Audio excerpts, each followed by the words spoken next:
This podcast is brought to you by Craft Beer and Brewing Magazine for those that love to make and drink great beer. Learn more online or subscribe at beerandbrewing.com or find us on social media at Craft Beer Brew.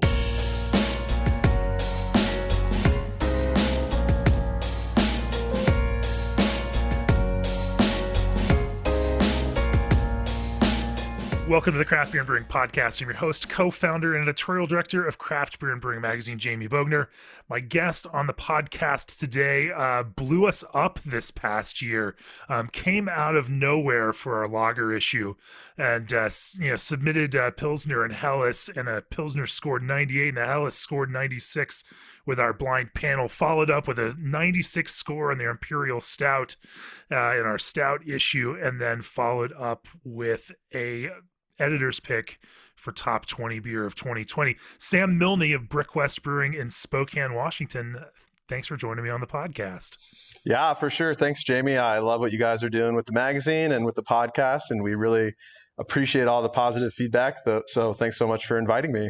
We're going to, kind of probe into the depths of your brewing mind, and I can't wait to do that. Before we do it, nearly 2,000 breweries across the U.S., Canada, and Mexico partner with G&D Chillers. Innovative modular designs and no proprietary parts propel G&D ahead as the premier choice for your glycol chilling needs. Breweries you recognize like Russian River and Kasi, Jack's Abbey, Samuel Adams, and a bunch more brewers you've heard on this very podcast all trust G&D to chill the beer you love. Call G&D Chillers to discuss your project today or reach out directly at gdchillers.com. Also, BSG is partnering with Leopold Brothers to bring a new line of small batch, handmade malts to brewers and distillers. Leopold Brothers is a family-owned floor malting operation and distillery and a 2020 James Beard Award finalist located in Denver, Colorado. Since brothers Scott and Todd Leopold first opened their doors in 1999, they've created everything from classic unfiltered lagers to a number of spirits, including a wide array of whiskey styles. Learn more about the upcoming malt line by going online to bsgcraftbrewing.com or contact BSG at 1-800-374-2739.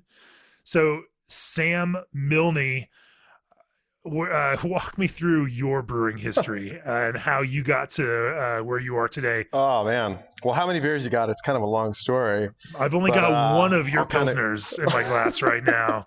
I'll give you the Cliff Notes then. And if I talk too long, just cue the orchestra and get me off stage. But don't talk too long. We want to talk about brewing process also. Yeah, that's right. Yeah. Talk Pilsner, my other baby. Yeah, man, I think it's kind of a similar thing to a lot of people where in college, I didn't really know what I wanted to do. I couldn't do math and I didn't like science. It's kind of funny that those are the two things that control my life now. But I knew I loved baseball. And so I try to kind of steer my path towards getting a job in a baseball front office. And so I geared my degree towards history, kind of research-oriented degree. And from there, I got a job at an independent league baseball team in Indiana. And really, my goal was to be a scout. Like, I love baseball. I can talk about it all day. And I wanted to sit there and say, you know what, I can research World War II in college. I can research fastballs and batting average. Like, I just want to watch baseball, travel the Midwest, and get paid for it. And that never happened. But I did work in operations. I did find out I really love beer, and I did meet my wife. And so that was all kind of a win-win. And so it's kind of one of those things where I'm in the Midwest, I'm traveling around, and I went to Anheuser-Busch and took a tour, and it kind of just exploded my brain. I loved history, and I kind of always had operations, kind of maintenance, fix it, tinker with it, engineer, but how do we just mousetrap this, MacGyver it, and make it work and create something? I'd worked a lot of remodel and water, sewer, utilities things. So I was kind of a build it, fix it guy. So yeah, after the baseball season, I moved back into my parents' basement, started home brewing. And then next summer went back for the baseball season, did baseball. And then after that, the switch just kind of flipped, and I still love baseball, but I decided to really try to break into the beer industry full time.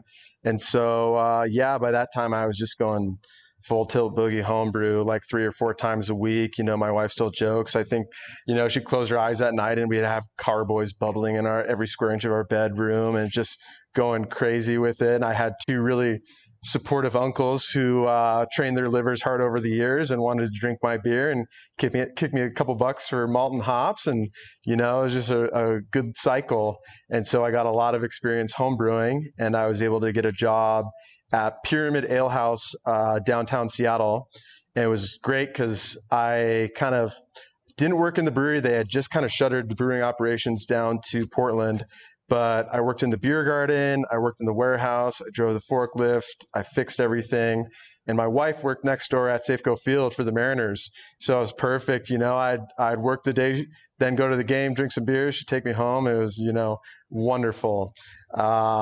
And so after working at Pyramid for about 2 years, I decided that I really wanted to get serious about maybe opening my own brewery. And so I moved up to Bellingham, Washington, where I'd gone to college, and sat down, put together a business plan. Oh man, Sam, you're going to start a brewery. All your friends love drinking your beer. You're the shit. But then I found out I don't have any money, and you need money to start a brewery. So I figured I better get a job, and hooked on at Kolsch Brewing Company up in Bellingham, which was about a year and a half old. I started there tail end of 2013, beginning of 2014, I think. And so I started as a keg washer, and over the course of almost 5 years, just kind of cockroached it, man. You couldn't kill me. I went from keg washer to we did pre-filled growlers, kind of like an exchange program. So we'd have them all filled. You'd bring your empty one in, swap it out. So we filled those, and then I got kind of into the cellar, and then got into shift brewer, and then we expanded and added a second location, production facility. So then I went to night shift brewer, and then I went to AM shift brewer, then I went to lead brewer, and then finally, telling you couldn't kill me, and then finally I had outlasted everybody except for another guy, and by that time we became co-head brewers, each kind of respecting our own facility individually, but helping to manage the company together.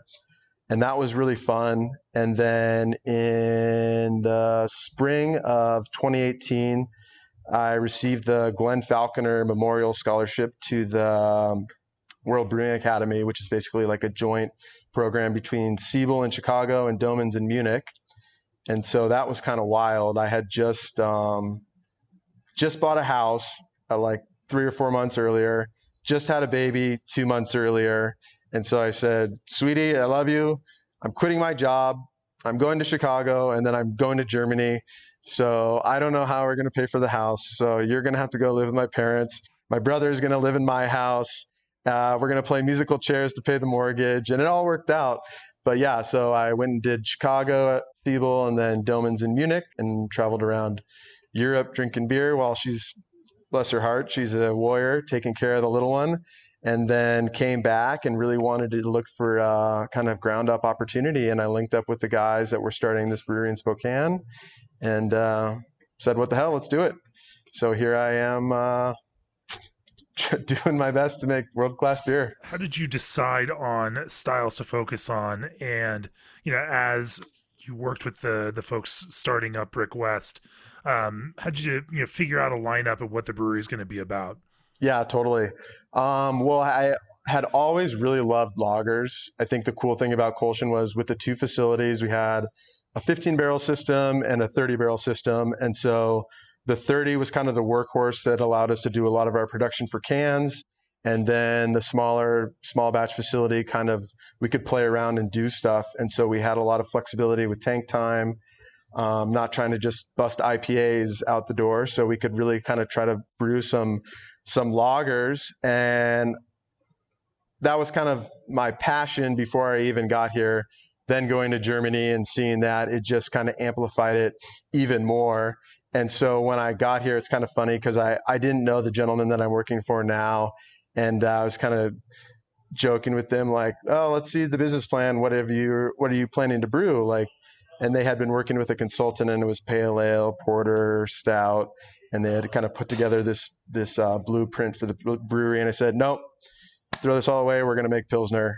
And they said, to their credit, they had never tasted one of my beers or anything, said, okay, let's do it. And so we kind of developed this brewery all around kind of two things, making really kind of traditional German style beers, ales and lagers, but also we have some really nice kind of, I would say, West Coast inspired hoppy beers and hop forward IPAs and whatnot. But I really try to keep a balance of everything, but the lagers are kind of my true passion. What was there a moment that kind of drove that lager passion where it just clicked for you, where you said, these are the kinds of beers that I want to spend the next number of my years of my life, It was probably trying to perfect? yeah, it was probably one of the many nights that I got to spend at Chuckanut drinking liters of their Pilsner and Sure, Dunkel sure. and Vienna Lager. But really, I mean, I have always been a huge history guy. And so when you think about German brewing tradition and European brewing tradition, I mean, you have breweries, written record all the way back to whatever, 1100. And I mean, America gained its independence in 1776. So, I mean, they've been brewing beers for 1,000 years. Our country is 250 years old. And so I think that kind of history and tradition was always really appealing to me. But I think the other part of it is that lagers are such a process-driven beer that I was always really captivated by knowing that these little adjustments and data collection points and kind of just things aside from recipe development could make an impact on the beer.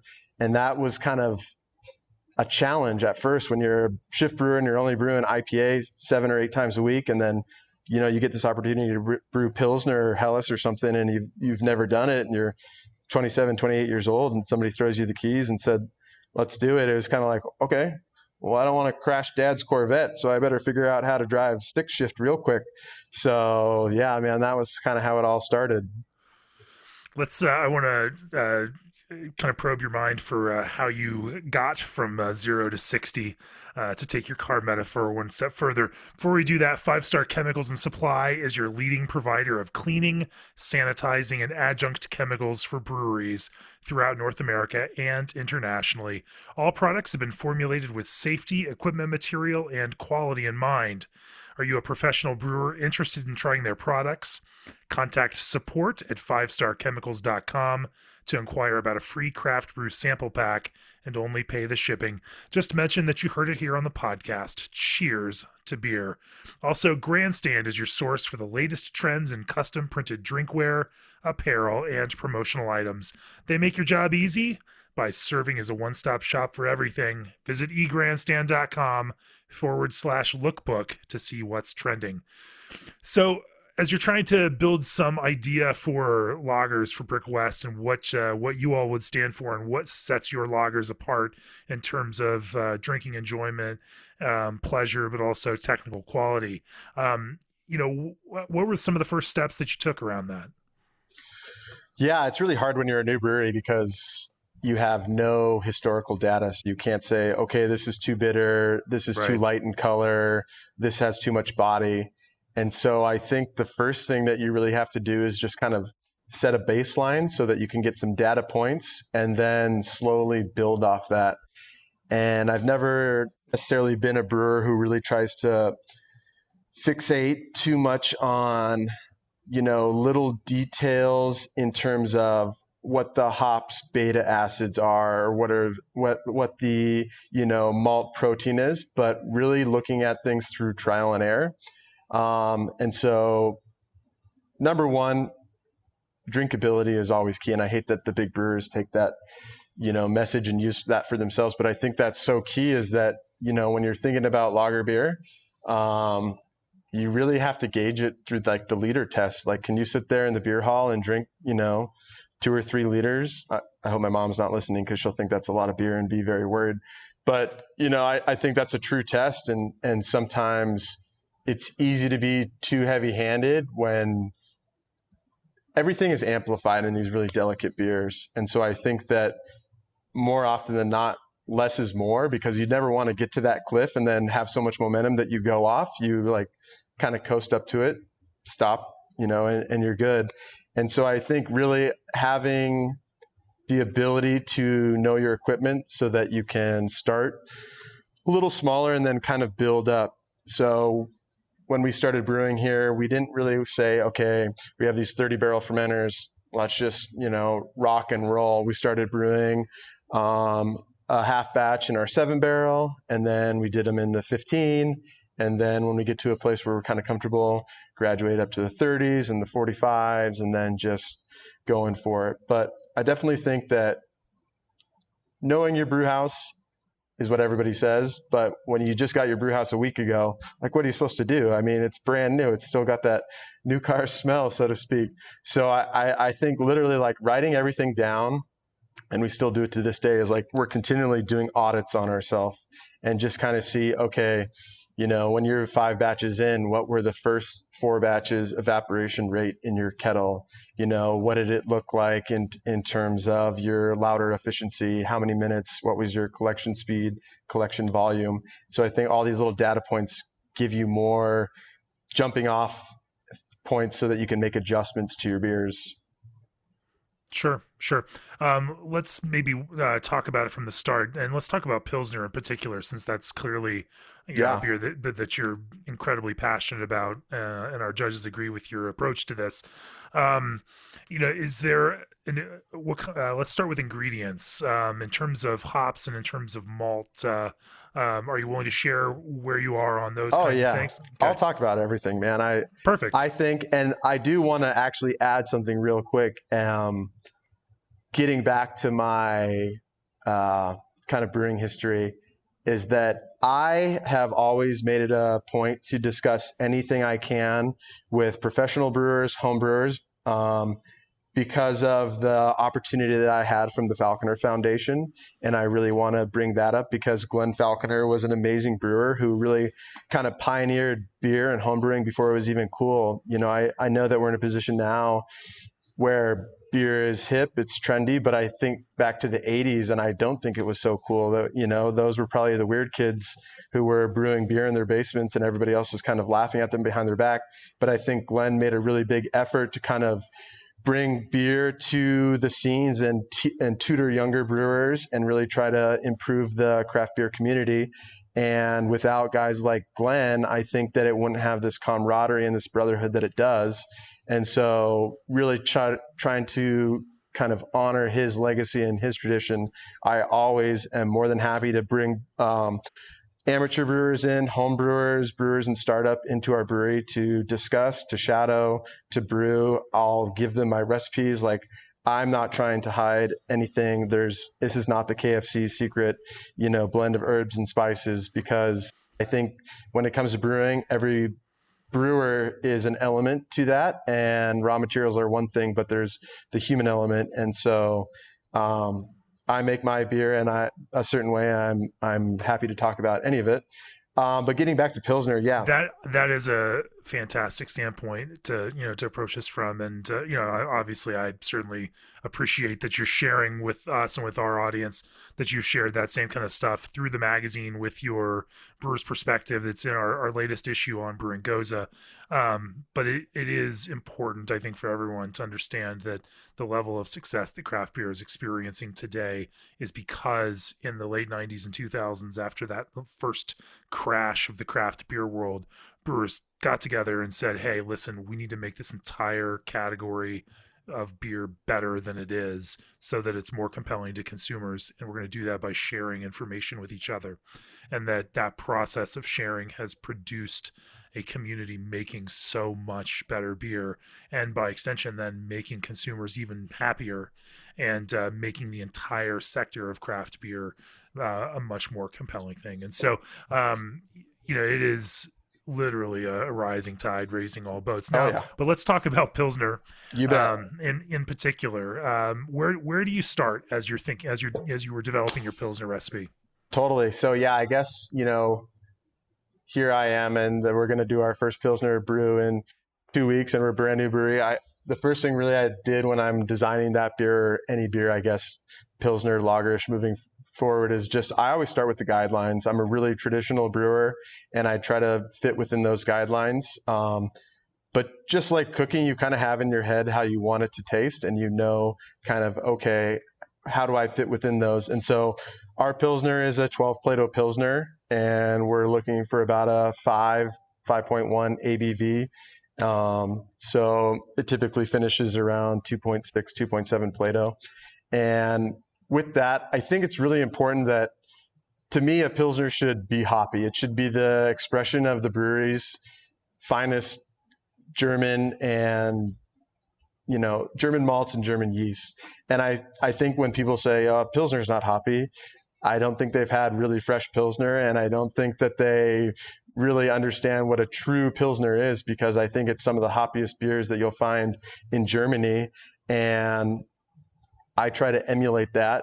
And more so than often, I feel like when people drink our Pilsner, they're amazed at how bright the hop character is, because it's herbal, it's floral, it's almost, I don't know if perfumey is the right word, or potpourri, but it's just got such a bright kind of hop character on the nose and then in the finish. But that only lends itself if the beer has the backbone from the malt that can support that. So it's not necessarily a smash beer, but it's just one malt, Weyermann Pils, and then a touch of acidulated. But we're really trying to basically just drive out every complexity from the malt, from the way we handle it in the mash tun and the lauter tun. And so we run a single decoction, kind of just basically for our mash out step. So we want it to be a fairly dry beer, but we also don't want it to over attenuate. We don't want the bitterness to be accentuated too much, because it's still almost a 35 IBU beer. And so the difference between a 2.6 Plato and a 2 Plato finish really just, I don't know, it can become a bit harsh with the bitterness. And so really, PSA, pro tip, any lager brewer out there, steam is your best friend, because with steam and being able to manipulate your mash rest, you get so much better consistency in terms of your finishing gravities. Because if you, and this is what we experienced in the past a lot with our 2-vessel system when I was brewing at Kolschen, is that depending on your lauter, and sometimes you just have bad lauters, I don't know, it's you can't control it sometimes. And so the difference in a 90-minute lauter or a 3-hour lauter, if you can't mash out and you're just converting the whole time, you're basically just brewing Bud Light. It's going to finish at 1.5, maybe even lower, and then it kind of just tips the scales maybe in a direction that you weren't anticipating. And so I think it's really important to be able to have steam, to be able to manipulate your mash in certain rests to really drive out the things you want, make your wort more or less fermentable, give it really a nice foam, and get the body you want. So starting with the malt, yeah, like I said, Weyermann, Pilsner and acidulated, and then we're aiming for a mash pH of 5.51. And we found that that's really nice in terms of fast conversion and lauterability, so that as we were kind of stepping up through our mash, we're checking with the iodine test. Okay, if we don't need to sit there for an hour at 64C, shit, let's just do 10 minutes. Cool. Like, we got 3 brews on deck. Let's just keep going. And so I think that's really important. I think people all the time think, okay, I'm brewing a Pilsner, I need to dough in at 65C, hold it for 90 minutes, go to 72. It's like, no way, man. Like, if you're hitting your perfect pH and you have those enzymes and you're checking the COA on your malt and you know that you're in the wheelhouse for conversion, boom, let it rip. So I think that's something that's super important, as a tool that not a lot of people use, is just knowing their conversion rate so that you're not wasting your time. But then we calculate our decoction, send over, it's usually about 2/3 to the lauter tun, leave 1/3 in the mash tun, bring it up. Pilsner is a 10-minute boil for the decoction, just because we don't want to deepen the color too much. We still want it kind of a nice yellow without it going towards gold. And from there, we send it over and mash out. And then we really try to have a consistent runoff. And I think that's really important, because getting back to that, if I try to think of things in a very German way of brewing, it's all about consistency, so that every time you brew something, you know that if you're going to come back and do it again, what you did before, you used 100-minute runoff. Okay, you got 2,000 liters at 10.6 and your boil off rate is XYZ, you have that consistency. And so that is really important for us. And then, yeah, not to say we hop the shit out of it, but it's a fairly hoppy beer. We give it a first word addition of Perla and Saphir, and then we kind of continue to layer those hops in throughout the remainder of the boil. So we'll give it a charge of Hallertau Magnum for bittering around 70, and then getting towards the end of the boil, think I've only brewed it 4 times this week. So we have a charge of Mittelfrüh and Saphir at 15 minutes from the end. Those same 2 hops at 5 minutes from the end, and then Perla and Mittelfrüh in Whirlpool. And I will add that we did a bunch of tests on, and obviously this is all kind of coming up with all the IPA brewers, but just on kind of bitterness and conversion from the Whirlpool, because the Whirlpool charge is not huge, but it's still substantial. And we have a 3-vessel brew house, and it's mash tun, lauter tun, combination kettle Whirlpool.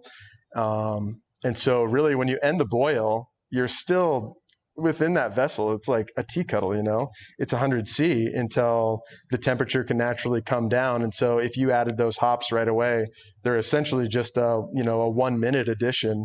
And so really we try to let it spin for about 5 minutes, just to kind of cool down a little bit. And then we'll add our hops and spin 5 more minutes.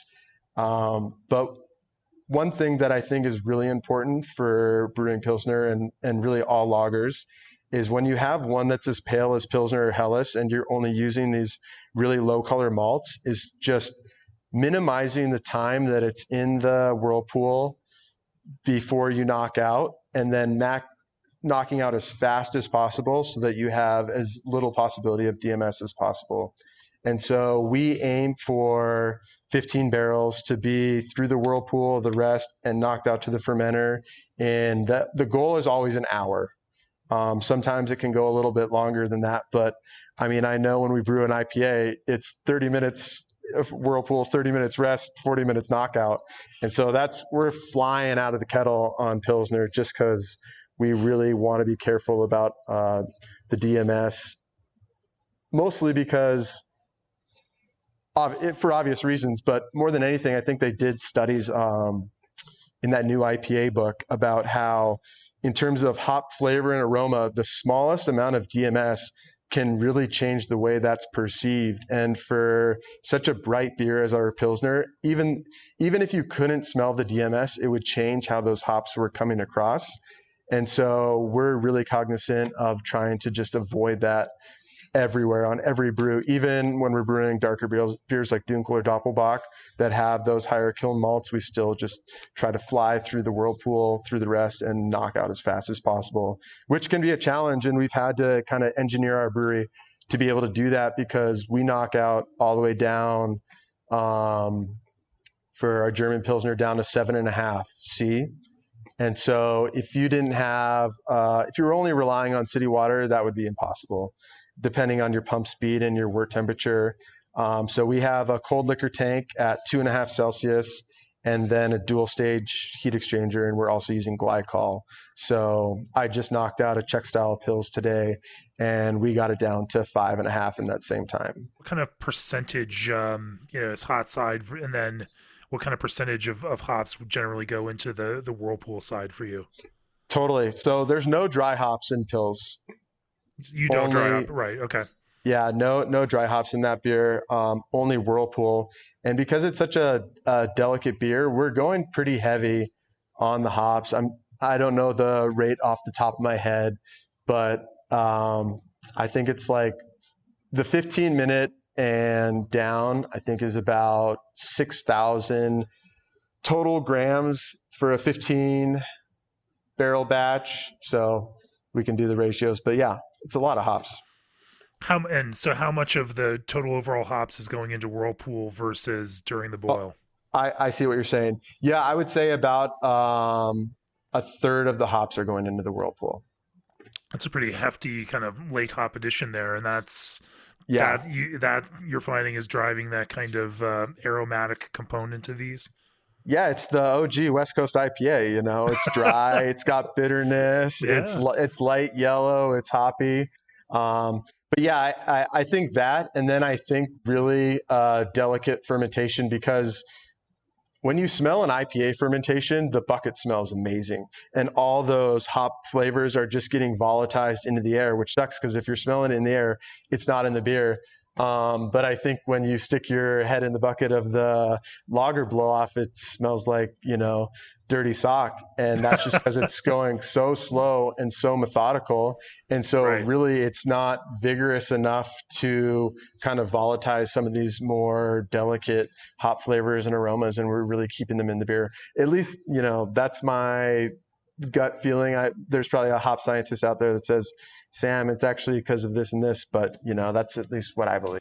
That's your old wives' tale, your shared knowledge. Let's talk a little bit about that dirty socks character, because obviously sulfur is an interesting part of the overall kind of lager flavor profile.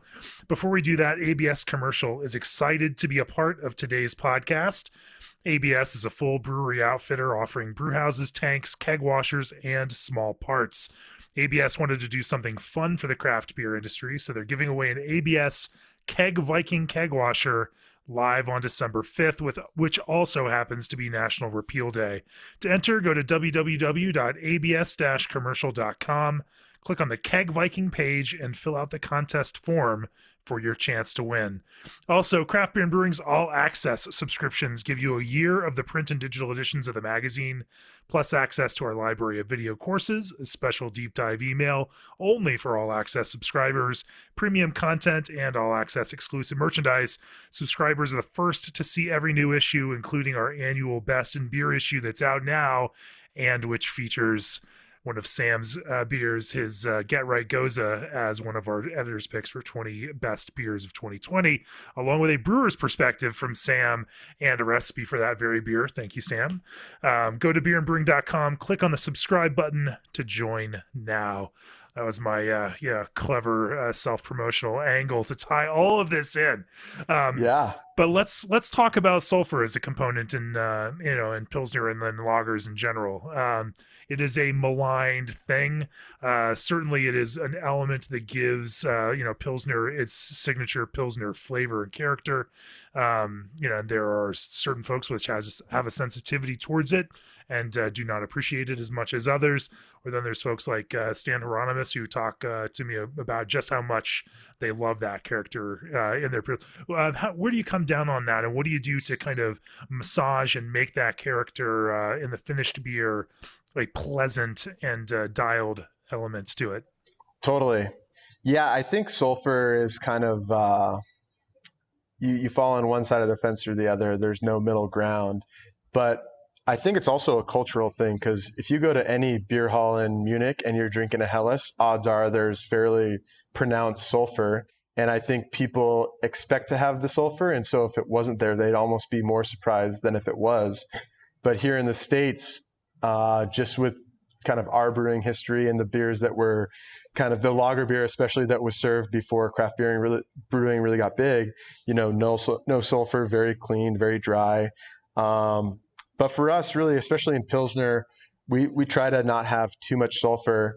And that comes down to just the fermentation profile and the conditioning. So getting kind of the tail end of brewing a great lager, not even the tail end, probably the most important part of it is just really knowing how to use your yeast and manipulate it to get that clean profile you want. I think the sulfur is almost like diacetyl in Pilsner or Kel. It's like, would it be that beer if it didn't have it? Some people like it, some people hate it. Are you brewing a true Pilsner or Kel clone if you don't have the diacetyl? I don't know. And so for us, we try to really minimize any sulfur or any off flavors, just because I want to make beer that everybody loves. And I would hate for somebody to say like, oh, hey, Susie, don't drink that beer. It has so much sulfur. But I really like, XYZ's Pilsner instead. And so for us, I think it's kind of one of those things where we want ours to be as clean as possible. And for us, obviously, we've talked about minimizing the DMS, no diacetyl, and very little sulfur. And I think that comes down to, in brewing a lager, yeast is your best friend. And I think you have to be really nice to it and know how to talk nice to it, talk dirty to it, give it a little slap on the behind and say, let's go, buddy, let's do this. But there's kind of the analogy that I like to make when I'm talking to people about lager brewing, and especially from the fermentation side. There's a really famous pit master in Austin named Aaron Franklin, and he's like the king of brisket. And so when you watch him in a video talk about how he trims a brisket, everything is with the sole purpose of making it as aerodynamic as possible for the smoke. And so, not to say we're taking that same mindset, but we're trying to do everything we can from a wort standpoint, to a fermentation standpoint, to a maturation standpoint, to put the yeast in the best position to succeed, So we're not trying to overwhelm it with, too many nutrients. We're not trying to overwhelm it with too much hops or bitterness or gravity. And so really it's knowing, A, how your yeast reacts to different circumstances, and then B, knowing that, okay, I don't have maybe the most vital yeast. I'm not repitching this, I need to move on. And so it's kind of doing all these little checks in terms of lab to say, okay, this is my spec for Pilsner knockout cell count. I want, a mil to a mil and a half per degree Plato. Okay, I'm only at half of that. I need to pitch more, and I need to stain and check my vitality. And I feel like a lot of breweries aren't doing that, which is it's not shocking, but I think it's something that you can easily do, and it just gives you even more peace of mind. And then again, just being easy on it, we knock out around 7. We let it free rise to about 9.5, just because I don't trust any thermometer. So if it's at 9.5, I assume we're fermenting around 10C. And then from there, another little important test that we always try to do that I encourage people to do is on day 2, pull a force firm sample or a attenuation limit test, and basically run that small little mini fermentation on a shaker table or a stir plate, and that will be done in a day or 2. And that's a really good way to check, okay, my beer finished at 2.5, right on spec. I can proceed with my fermentation as normal. Otherwise, boom, it's at 5. Well, we brew this beer 100 times and that's never happened. That's a red flag.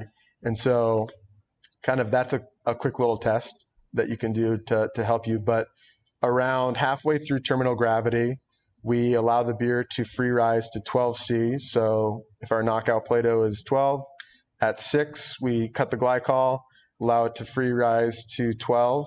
And then from there, we kind of do one of 2 things depending on the beer, but we'll keep using Pilsner as an example. For Pilsner, we let it free ride all the way down to its terminal gravity, and then we'll cap the tank. We'll harvest the yeast, do fermentation of about 10% of that volume, and then we'll essentially run a little krausening. On other beers, based on where the first force firm sample is, we'll basically bung about 1 to 1.5 Plato above terminal gravity and spun the tank for our CO2. But we've really been playing around with this kind of krausening technique, and it's amazing, man. It's really fun, and the added bonus is you have even more beer in your fermenter when you're done, so that's always good. But it gives you, think of it as like, you have bottle conditioning, you have keg conditioning. This is just tank conditioning. When you say it that way, it seems so simple, but people rarely do it, and it's really easy. You just kind of have to line things up with your schedule the right way. And then, it works out really nicely. For folks that aren't familiar with what that process exactly looks like, explain that to me. Okay. Yeah. So, for us, and what we're doing is, I think it's kind of a modified krausening program, because depending on the brewer you talk to, depending on the old German textbook that you read, everybody's kind of doing it a little bit differently. And we're doing the majority of our lagering and maturation in cylindrical conicals. So that's one thing to point out. Just we're not transferring to horizontals or anything. We're doing it all in the one tank, and then we'll transfer to a bright for maybe a little bit of maturation and kind of clarity and packaging. But essentially, krausening, we let the beer ride all the way to terminal, and then based on the volume of that beer, let's say it's 45 barrels, we're basically calculating how much actively fermenting wort at a certain Plato we would need to add to that beer, the totally fermented beer, in order to generate enough carbonation in a capped tank to bring it up to 1 bar, 15 psi, so that when the beer is all the way done, we haven't added any CO2 and we're packaging at 2.7 volumes. And so basically we just brew a little mini batch of Pilsner. Really, it's about 8 barrels is what our calculation came to. And it's typically on day 3, when the krausen batch is about 8 Plato. We'll send it over. It's in high krausen, like just totally going. We do force firm on that beer. We do active cell count on that beer. Check the vitality, check the cell count, make sure it's, really peaking. And then we'll send it over to the main batch that's at its terminal, put on our spunding valve, and yeah, it's really fun. It takes about 2 more days to go, and we're doing it pretty low, but with lager yeast, we found that it can ferment down like into the 5, 6s, no problem, probably even lower than that. So you shouldn't be scared about if your batch is a little bit cooler, fermenting that temperature, because it should work. What is the benefit of doing that with beer at high krausen versus, simply spunding a tank, that's still actively fermenting towards the end of its own fermentation? Well, I'm going to be honest with you. It's because we're always running out of beer. And so if there's like 15% headspace in that tank, we're just trying to fill it up. But I think more than anything, it gets back to, I want to be as traditional as possible. And I love brewing, and I love kind of learning new processes and trying new things. And more than anything, I think sometimes you can, overdo it or underdo it. And I don't know if it's just me, but think about what spunding is, right? You're creating a lot of pressure in that tank for those yeast cells for 1.5 Plato. And then depending on where you're harvesting, what the temperature is, I mean, it's not stressful environment, if that makes any sense, And so I think more than anything, when you're krausening, that you have with the krausen wort a really healthy, vital yeast. It's really attenuating well. Your main batch has already fully attenuated, and then you're basically able to just bring it up to it's really soft, I would say, because you want to think about things like foam and hops and yeast vitality. So being able to just over the course of 2 days slowly bring this pressure up to 1 bar versus, when you spoon, we typically are at 1 bar, like, 3/10 of a Plato in. And so it's carrying out a full degree of attenuation under 1 bar, which for certain yeast might be better or worse. And at this point, we're not worried about esters. But again, it's fun too. I'm like, I love brewing. And if there's another like beer that I can brew to make my other beer more, oh man, I'm all about that. How long do you, we actually haven't even talked about the yeast that you use and why you chose that yeast sample or Totally, that yeast variety. We roll with the Weihenstephan strain 3470. We get the culture from Yeast. I think it's 2124 is their name for it. And I'm kind of, when it comes to yeast, I like the tried and true, not the wild card. So ales 1056, lagers 3470, and I feel like it's really robust because you can put it in almost any environment and it will usually do what it's supposed to do. We've used lager strains in the past and they're good. They make a nice beer, but some are just malt monsters, and you drink the beer, said where all the hops go. Some are the opposite. Maybe they over attenuate and accentuate the bitterness, and then the hops are kind of off.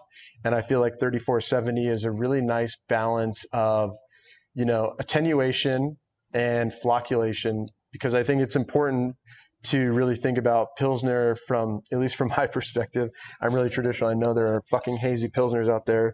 It's called a Keller beer, people. But we want ours totally brilliant, like, uh, maybe like a cell in there per milliliter. But I think we want to do that without any filtration.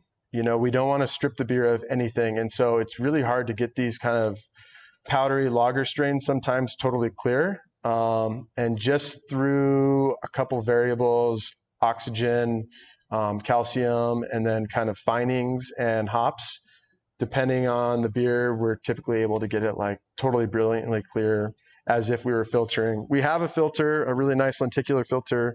Should probably sell it and buy like something sweet, dry hop doser or something. But yeah, we're able to get our beers totally clear with just 3470 and some finings. And that's part of the reason is just like from a DO standpoint, I worry about filtration, and then from a little bit of flavor stripping. And then again, like getting back to kids' gloves, the less, just because they have the tools doesn't mean you necessarily need to use them, so to speak.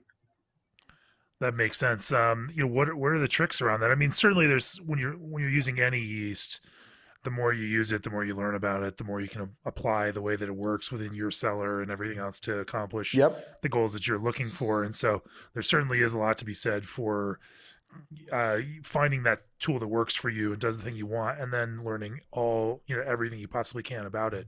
But in terms of that process of lagering and then clarification, you mentioned you just use a few findings to kind of clean it up. But are there any other tricks that you found that help push that in terms of temperature or kind of other strategies? Oh, well, yeah, definitely. I mean, time and temperature is your best friend when it comes to clearing up a lager. But obviously, in this profession, time is money. And so we're really with Pilsner trying to, be packaging that on day 30 of maturation. And so the biggest thing, honestly, that I think people overlook is selective mutation with the yeast. And so really if you're having a bad crop, that's just going to set you back for the next multiple generations.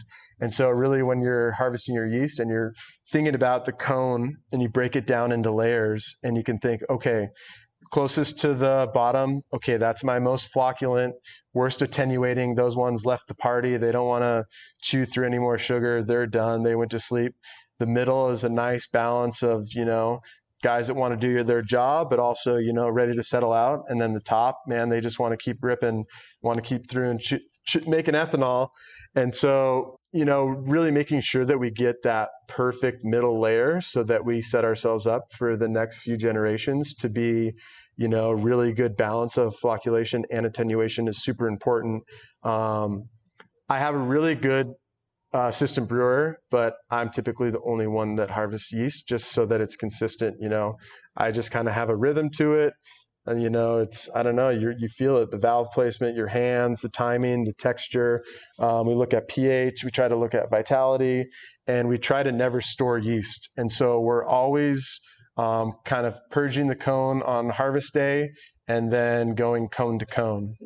And so getting back to kind of like that aerodynamic brisket talk, when we're pitching yeast, we are pitching from a tank that has been slowly stepped down. So we're running our fermentation, we're ramping, we're slowly stepping down, we're krausening, we continue to slowly step down the temperature to maturation temperatures. And when it's about 6.5 C, 7, which is about our knockout temperature, that's the day that we're harvesting. We never pitch yeast that's been stored at lager temps. We never pitch yeast that's at warm temps, because the last thing we want to do is put the yeast in an environment that it's like not used to, whether that's temperature or, a really crazy beer.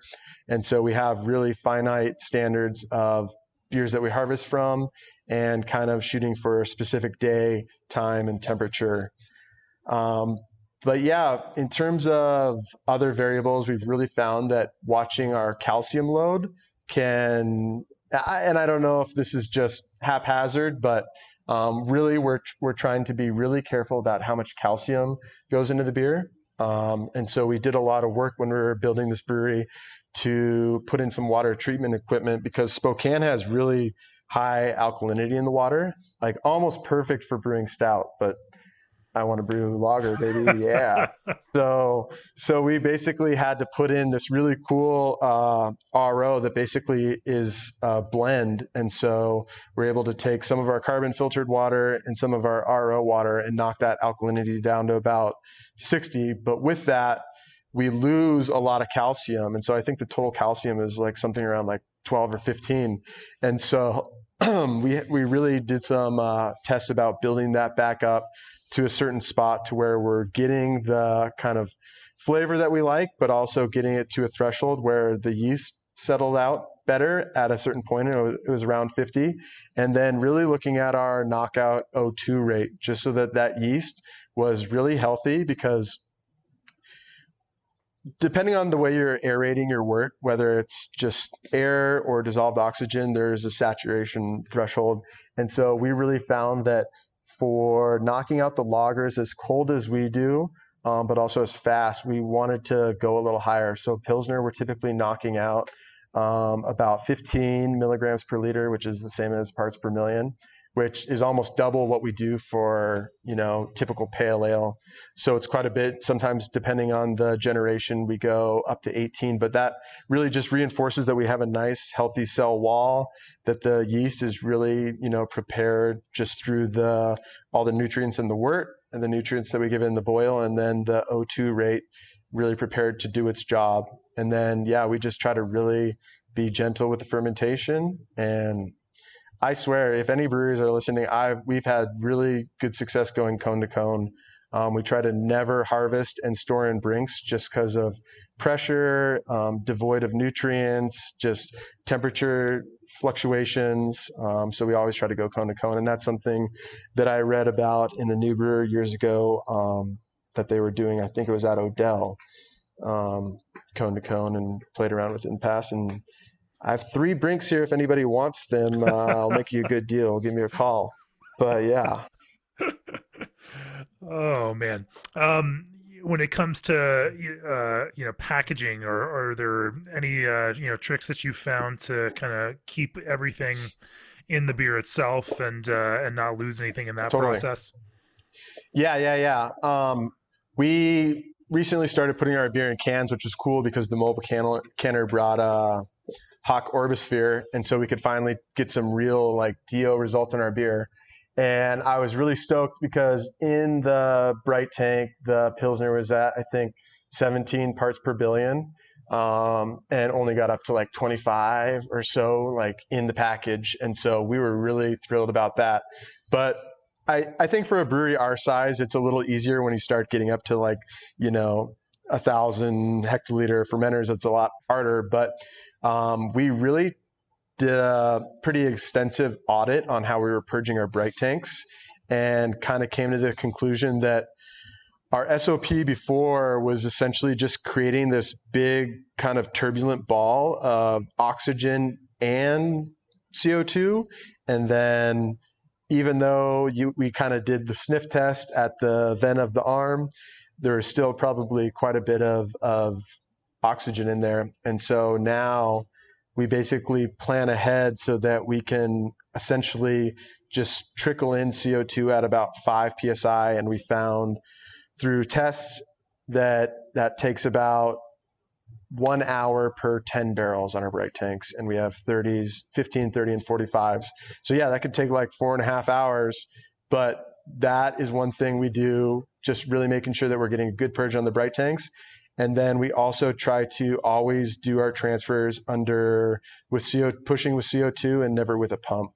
Just because the pump, the inlet outlet, there's, the more access points you have and connection points, and anytime something is sucking and pushing, not only do you have shear, you're cutting the beer with a bunch of little tiny knives. You just have more opportunity for DO pickup, which is the reason we stopped filtering too. And so I think just doing those things is the difference between a 3-month Best Buy and a 6 or a 9. And which is something that a lot of people don't think about, is we're getting into the age where, dude, everybody's canning their beer right now. And if you don't have these really good practices for minimizing your DO pickup, I think when your beer is on the shelf at a C store and it's in warm storage or something, it's that's going to hurt you in the long run, because it might, you can't guarantee the sale because the quality might not be there. So really minimizing DO from a packaging standpoint, I think, is the biggest thing that we do to really keep that freshness, keep those hops popping. And I mean, I hope that beer isn't sitting out there for 5 or 6 months before it's sold for you, because it's way too delicious to let it sit like that. Um, but that's interesting that even when you're, pushing out of a bright into a canning line, you're minimizing pumps through that entire process and really just pushing under pressure. No pumps. Yep. Wow. Okay. Yep. We haven't yet talked about Gose, which was one of the things that I teased at the top here, and that is certainly the one of the beers that stood out to us. So let's shift gears from Pilsner and talk a little bit about Gose Yeah. in the short amount of time that we have left. Talk to me about how you started envisioning this idea of Gose, and certainly the idea of Gose fits within your traditional German stylistic theme. One of the things that jumped out to us was just how light and delicate and nuanced and simple, that your approach to Gose was. It's not a mixed fermentation kind of approach to Gose, which would be probably the most traditional, kind of approach.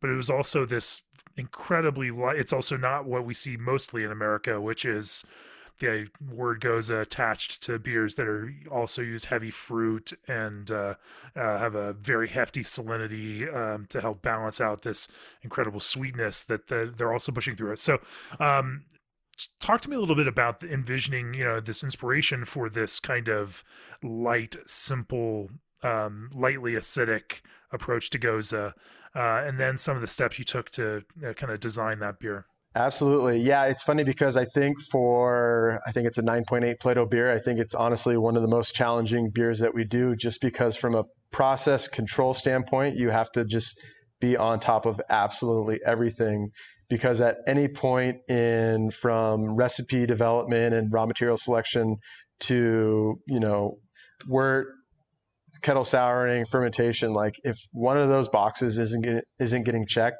it can, all the steps beforehand were for nothing. And so for us, we really like kind of, again, it's like cooking, right? You kind of know you're going to make this pizza, and you can kind of taste this pizza in your head. Okay, nice. Going to do red sauce, going to do really nice mozzarella, like the little rounds, not just the bag shredded one. And so getting really good raw materials, getting really nice imported ingredients, I think is really important, because yes, you could make Pilsner with 6-row and American white wheat, but at the end of the day, I think it's really important to stay stylistically accurate to the country of origin of the beer. And so for us, that's Weyermann Pilsner and Weyermann white wheat and a little bit of Weyermann acidulated. And then knowing that you're going to have this salinity and also this lactic acid, it needs some malt, because without that, it will be totally thin and the balance will be off. And so for us, it's really important to be able to develop almost like a light breadiness to it, so that the finish isn't one-dimensional, because this is a beer that's, even though it's like little and kind of unassuming, it's like has all these layers to it. And so being able to kind of develop some of that malt nuances is really important. And I think that gets often overlooked because everybody wants to talk about coriander or salt or the lacto. But for us, I think really fine tuning the malt was really important. And then the biggest one is just pHs, and knowing that, okay, this is the pH I'm going to start at with the first step, and it's the mash pH. And this is the pH when the beer is all said and done that I want to be at. And so how do you get from start to finish? And so for us, it's really interesting because, we're mashing, we still need to make fermentable extract, wort. And so we're really trying to hit our mash pH, again, same as pills, around 5.4 to 5.5. And then we're just kind of, you can watch it slowly going down, slowly going down, slowly going down. To the point to where we're at the kettle. And I can't remember where I read it, but I think it might have been in the New Brewer again, but they talked about different pHs before you add your lacto, because you could add it at 5.1 and then have the lacto do all the work to bring it down to your appropriate range. But I believe the statement was that if you get it in the 4.8 range, it's below the threshold. And don't quote me on this too much because I don't want to be wrong, but it's below the threshold of enzyme that could damage protein and foam positive proteins. And so for us, it's really important that all our beers, it doesn't matter if it's Pilsner, Helles, Doppelbock, obviously Hef, but Gose too, like we want really stable foam. Like I love foam, you know, doing the Pilsner Urquell milk pour of just a glass of foam is breakfast, you know? And so getting a Gose to have that really nice foam is a challenge, and you don't see it too often. And so for us, we try to hit that 4.8 because that's what we read somewhere. I can't remember where now, but we aim for 4.8 before we add our lacto. And lacto's enemy is oxygen. You want to make, I have a funny story actually. You want to make a bad Gose, have too much oxygen in the wort. At Kolshin in 2014, we made our first Gose ever. Didn't know what we were doing. Brewed it. I'm sure it had oxygen in it. It got to the bright tank. It tasted like baby diaper. Like it was bad. And so we blew the pressure on the bright tank all the way down to 0. We ran CO2 through the stone to kind of strip it out, packaged it, sent it to GABF, won a fucking silver medal. So that just shows you how much oxygen is bad for lacto in this application. And so really we try to introduce it in a couple spots. And so after we have all our wort in the kettle, we run a short boil, and then we take it from that boiling temperature down to about this specific lacto strain is for us is about 100 Fahrenheit, but they differ. Everybody kind of has their own one, and some are a little warmer and some are a little cooler, but it's really important to pay attention to that, because if you don't introduce the lacto at the right temperature, you'll have a really hard time getting to the pH that you want. But for us, and we use the Omega blend, it's about 100, 95, 100 Fahrenheit. But when we're cooling it down, we've basically added on our kettle kind of a little kettle souring loop. So post heat exchanger, instead of like knocking out to the cellar like we normally would, we have a hard pipe loop right back to our kettle. And so kind of at the same time, we're whirlpooling to keep the wort moving, and we're introducing this like 10C wort because we have such cool, you know, cold water and glycol. And so it only takes about 15 minutes. And so in that 15 minutes, we've also bubbled carbon dioxide instead of adding air like you normally would during knockout into the carb stone. We're adding CO2 at about 1 bar. And then we're also we added a ferrule at the top of the kettle. So the kettle manway is totally sealed. There's a tri-clamp ferrule, and we've built in CO2 line going to blanket the top of it. And so once we've done that and we've got down to appropriate temperature, we're fairly confident there is no oxygen. We pitch our lacto. You can seal off the totally exhaust from the kettle. Yeah, exactly. So, well, the exhaust stack itself that goes up and through the roof, that one's still open, but I'm sure by the middle of the night, you know, it's just pure CO2 coming out onto the roof. Right. But I know that if you have a fan, like in your exhaust stack, if you have a really high stack, definitely would recommend turning that on. But yeah, we add our lacto and let it rip.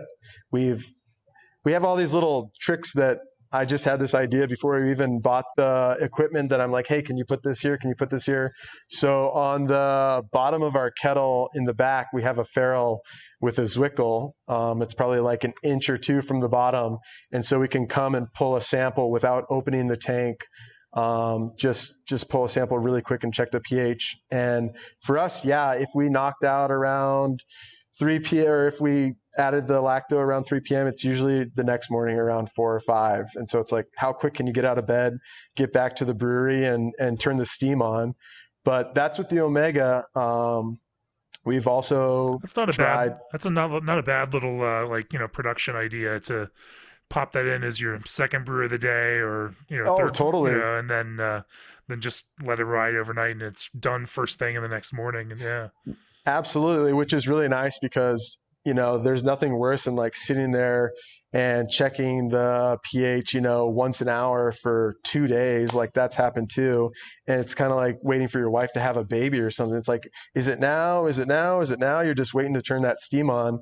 But yeah, we basically added at the bottom of our kettle too, next to the Zwickel, kind of like a CO2 nipple. So we'll rouse it a little bit just so the pH doesn't stratify in there. Because in the past we have seen that, like, okay, pull a sample, it's at 3.3, it's time to go. Then as soon as you turn the kettle on and you have those convectional currents and it starts mixing up, you see the pH just creep up and up and up because the level of the pH is kind of stratified within the kettle. And so you get almost like a false reading. And so we try to rouse a little bit so that we know that the pH is really homogenized in there. And then, yeah, once the pH is where you're at and you want to bring it up to a boil, it's kind of just like every other beer, We try to run kind of an intermediate boil just because there is Pilsner malt in there, so not too short, but also not too long. We don't want to be too aggressive with it. And then we hop it pretty lightly. That was funny because I was, trying to scale the recipe down for 5-gallon batches, and it does not compute. It's just like that's like 2 hop pellets. Yeah, it's like so little. But I loved it. We had to go to 2 decimal places in order to yeah, get to the level of delicacy that you're trying to achieve with this one. yeah. Yeah. Which I think makes a huge difference because if you round that number up and then it's like, well, now you suddenly have, at on a 5-gallon batch, that much more hops, and it just throws off the beer. But for us, I just had this like epiphany one day Yeah. that, okay, Huel melon, like I think that is the perfect hop for Gose because you have a little bit of like the honeydew melon flavor, almost like strawberry jam a little bit, and then but without being aggressive. And so many of these like American hops are so aggressive that they're not going to fit in. But then at the same time, so many of the other German classic hops are almost too herbal or spicy, and having a little fruitiness in the Gose gives it, again, it's a beer of intricacies and nuances. It just gives it another level of depth. And so that has been really nice for us. I would be curious how it would be with Mandarina Bavaria, or Kalista. Those are 2 kind of other fun fruity hops from Germany. Yeah, Uh, and then go ahead. oh no, I was just gonna keep the process rolling here. Yeah, and then so we'll knock out kind of cool, and then we ferment with a Kolsch yeast. And so we use here the Lallemand Kolsch, and so we'll have had it propped up almost just like a big starter. We'll get a barrel or 2 of wort from a previous Pilsner batch, and we'll prop up the Kolsch yeast and then kind of, again, get it to a point where the temperature is enough of the yeast has settled out so that we're not pitching that whole 1 barrel, but it has gone all the way through its fermentation and the propagation, and the yeast has settled out, and then we'll pitch that at knockout. And again, we're aiming for kind of a high cell count because I like to ferment kind of cool with all these beers. And so we'll typically knock out at 15C and let it free rise to 17 and aim for a knockout cell count of 1 million cells per milliliter per degree Plato. And so that ends up, being right around 10 million cells. And then again, just giving it a nice kind of, you don't want to overdo this one with the O2 rate, but still you're putting it in a pretty toxic environment. But we have found that the Kolsch yeast does really well in fermenting the highly acidic worts, which is something that's really cool. You can use 1056, we've done in the past. I feel though the 1056 is just a little bit more one-dimensional. yeah. What's the goal for finishing pH on this? Totally.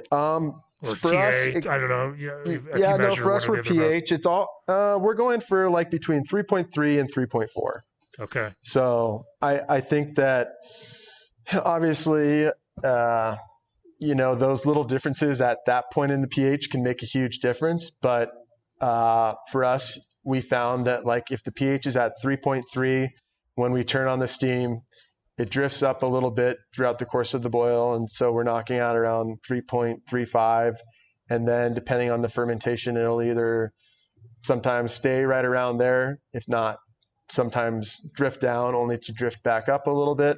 So it's pretty incredible because it's just, that is a hardy yeast and it is able to really, fully attenuate down to, I like it. It's still pretty dry for a beer. So it finishes around 1.92 Plato. And that is a beer that, again, getting back to our forced fermentation test, we'll pull a sample and kind of have an expected terminal gravity so that we can spoon that tank about, we do that one about 1 Plato above terminal. So you don't force carb that one either. That one's spunded. I'll tell you one thing that I told my assistant brewer, like, I'll take every damn carb stone out of the tanks if you ever use them. Like, no carb stones ever. Like, Okay. and that's for two reasons. One, with the whole, COVID, everything being so weird, the quality of CO2 has gone down dramatically. And so you have to consider, if you're a brewer, CO2 as an ingredient. And if you're putting CO2 into your beer and you don't know the quality of it, then you could potentially contaminate your beer. And so for CO2 that we do use, we have a bulk tank. We filter it all, and you can see the line going into the CO2 filters and the line coming out, and they're noticeably different. And that's only because with CO2 is kind of a byproduct of oil refinement. And so if you suddenly switch refineries, which is what happened recently on the West Coast, and now I believe most of it is coming out of Utah, and depending on how that refinery does it, you could get a lower grade. And then suddenly it's not beverage grade, but your salesman tells you it is, fills your bulk tank.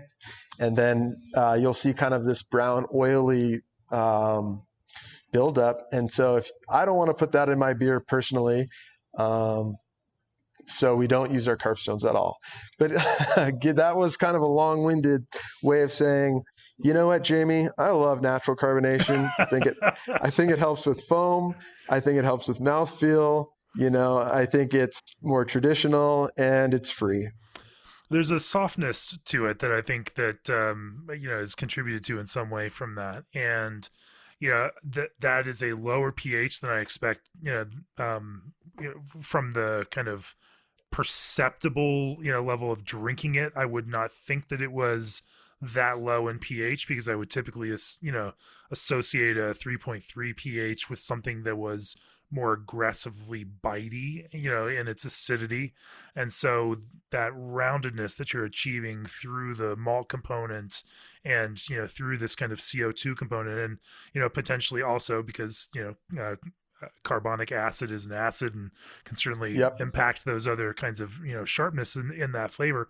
I suspect that all of those things are contributing in some positive way to kind of producing that rounded approach that the Gose has, which makes it just a fantastic beer. And so I'm not saying you're wrong. I think you're doing it right. Obviously, we've tasted and found it to be fantastic. And so, but that is an interesting kind of, case, especially with the current state of CO2 as a result of, what's happening out there through COVID and refineries and everything else.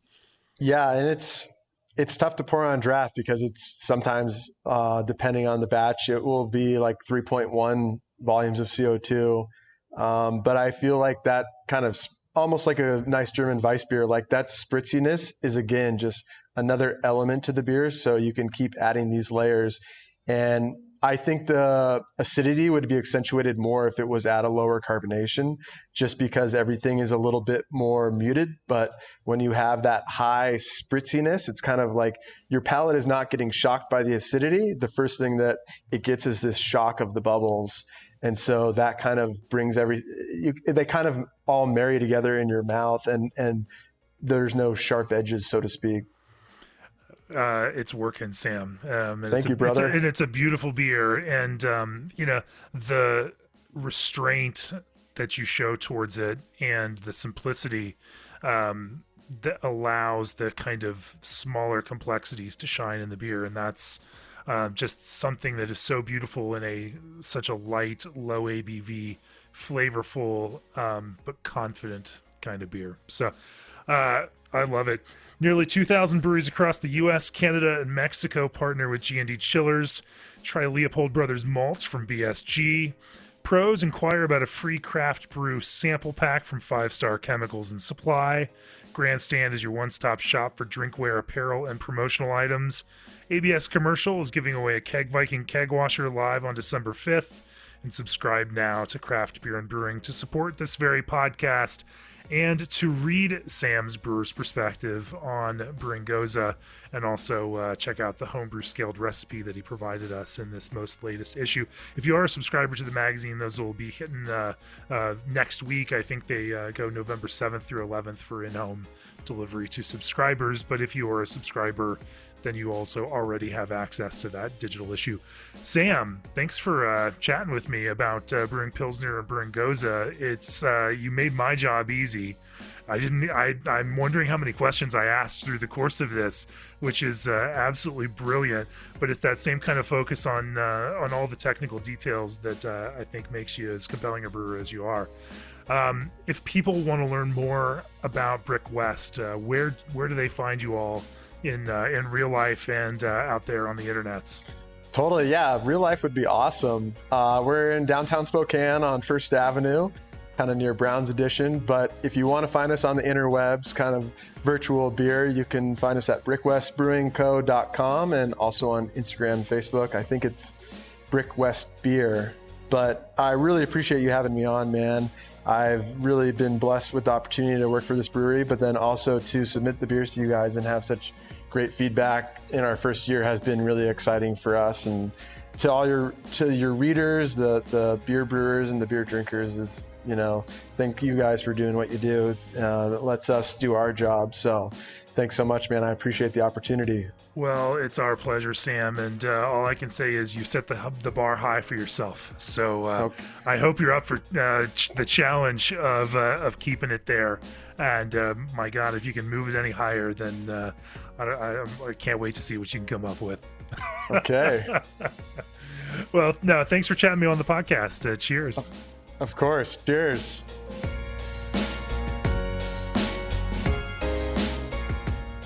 This podcast is brought to you by Craft Beer and Brewing Magazine for those that love to make and drink great beer. Learn more online or subscribe at beerandbrewing.com or find us on social media at Craft Beer Brew.